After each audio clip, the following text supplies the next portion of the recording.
전능하사 천지를 만드신 하나님 아버지를 내가 믿사오며 그 외아들 우리 주 예수 그리스도를 믿사오니 이는 성령으로 잉태하사 동정녀 마리아에게 나시고 본디오 빌라도에게 고난을 받으사 십자가에 못 박혀 죽으시고 장사한 지 사흘 만에 죽은 자 가운데서 다시 살아나시며 하늘에 오르사 전능하신 하나님 우편에 앉아 계시다가 저리로서 산자와 죽은 자를 심판하러 오시리라. 성령을 믿사오며 거룩한 공예와 성도가 서로 교통하는 것과 죄를 사하여 주시는 것과 몸이 다시 사는 것과 영원히 사는 것을 믿사옵나이다. 아멘.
내가 고기를 먹으리라 하면 내가 언제나 마음에 원하는 만큼 고기를 먹을 수 있으리니 만일 네 하나님 여호와께서 자기 이름을 두시려고 택하신 곳이 네게서 멀거든 내가 네게 명령한 대로 너는 여호와께서 주신 소와 양을 잡아 네 각 성에서 네가 마음에 원하는 모든 것을 먹되 정한 자나 부정한 자를 막론하고 노루나 사슴을 먹는 것 같이 먹을 수 있거니와 다만 크게 삼가서 그 피는 먹지 말라. 피는 그 생명인즉 네가 그 생명을 고기와 함께 먹지 못하리니 너는 그것을 먹지 말고 물같이 땅에 쏟으라. 너는 피를 먹지 말라. 네가 이같이 여호와께서 의롭게 여기시는 일을 행하면 너와 네 후손이 복을 누리리라. 오직 네 성물과 서원물을 여호와께서 택하신 곳으로 가지고 가라. 네가 번제를 드릴 때에는 그 고기와 피를 네 하나님 여호와의 제단에 드릴 것이요 네 제물의 피는 네 하나님 여호와의 제단 위에 붓고 그 고기는 먹을지니라. 내가 네게 명령하는 이 모든 말을 너는 듣고 지키라. 네 하나님 여호와의 목전에 선과 의를 행하면 너와 네 후손에게 영구히 복이 있으리라.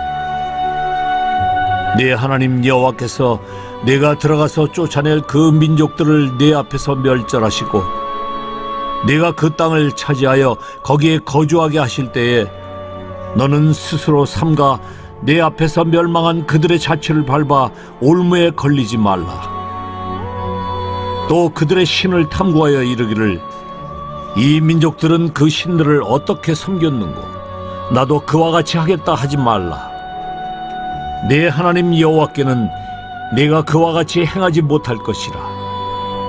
그들은 여호와께서 꺼리시며 가증히 여기시는 일을 그들의 신들에게 행하여 심지어 자기들의 자녀를 불살라 그들의 신들에게 드렸느니라. 내가 너희에게 명령하는 이 모든 말을 너희는 지켜 행하고 그것에 가감하지 말지니라.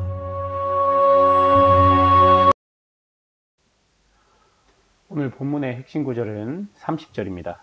함께 읽어봅시다. 너는 스스로 삼가 내 앞에서 멸망한 그들의 자취를 밟아 올무에 걸리지 말라. 또 그들의 신을 탐구하여 이르기를 이 민족들은 그 신들을 어떻게 섬겼는고 나도 그와 같이 하겠다 하지 말라. 여기 처음 나오는 동사는 삼가라고 번역된 동사인데요. 이 말은 조심하라 라는 의미가 있습니다. 하나님은 이스라엘에게 가나안에서의 삶을 그냥 아무 생각 없이 살아라고 말하지 않고 조심하고 또 조심하라고 말씀하십니다.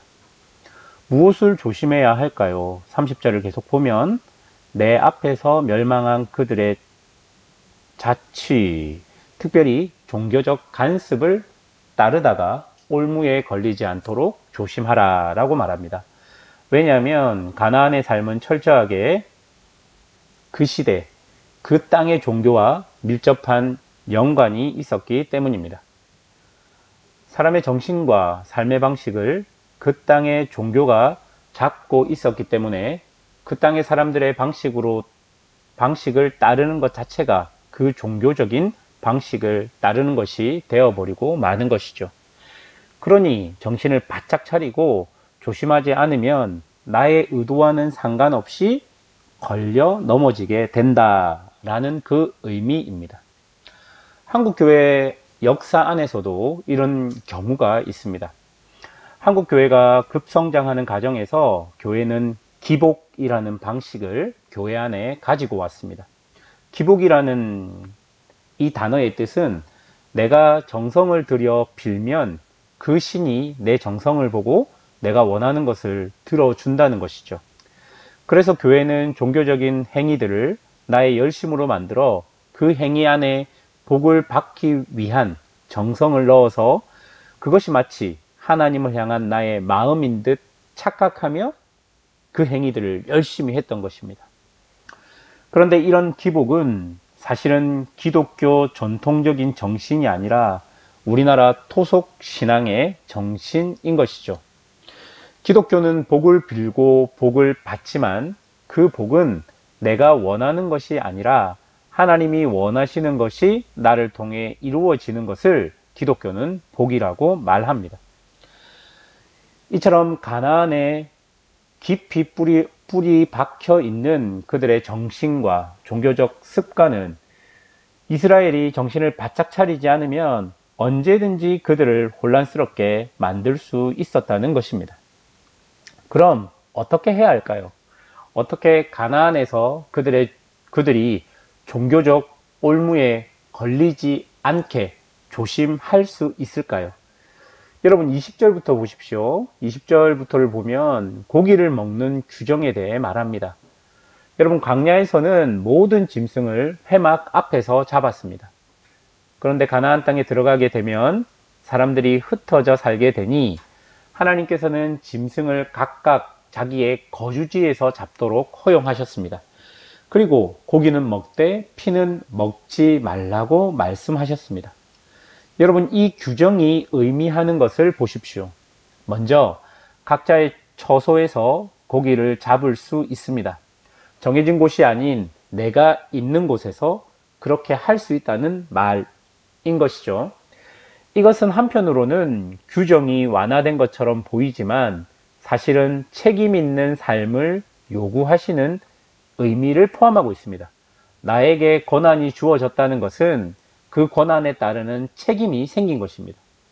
그러니 짐승을 잡을 때도 하나님은 우리에게 책임을 요구하고 있는 것이죠. 아무도 보지 않고 누가 뭐라 하지 않을 때 그럼에도 내가 하나님이 주신 규정을 지켜내는 것, 피를 버리는 것이 시간이 많이 걸려서 귀찮고 다른 사람들은 버리지 않는 것 같아 보여도 이것이 하나님이 주신 규정이니 하나님 앞에서 내가 지켜내는 것, 바로 이것이 우리를 가나안의 올무에 빠지지 않도록 만드는 방법일 것입니다. 사랑하는 여러분, 아무도 보지 않을 때 스스로 하나님 앞에 서서 하나님의 말씀과 규정을 지키는 것은 하나님을 존중하며 하나님을 인정하는 행위가 되는 것입니다. 이런 행동들이 매우 중요합니다.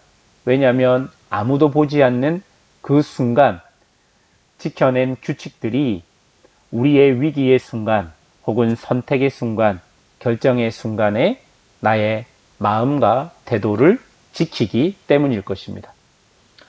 29절을 보십시오. 세 번역으로 읽어 드리겠습니다. 주 당신들의 하나님은 당신들이 들어가서 차지하려는 곳에 사는 민족들을 당신들 앞에서 없애버리실 것입니다. 당신들은 그들이 살던 땅을 차지하고 그곳에서 살게 될 것입니다. 여러분이 29절을 보면요, 이스라엘 스스로는 절대 가나안을 이길 수 없다는 것이 보입니다. 이스라엘이 가나안에 들어가서 그들을 정복하고 그곳에서 살 수 있게 된 이유는 하나님이 가나안 족속을 멸망시켰기 때문입니다. 이스라엘이 가나안에 들어가게 된 방법은 하나님이 주신 방법으로 가능했습니다.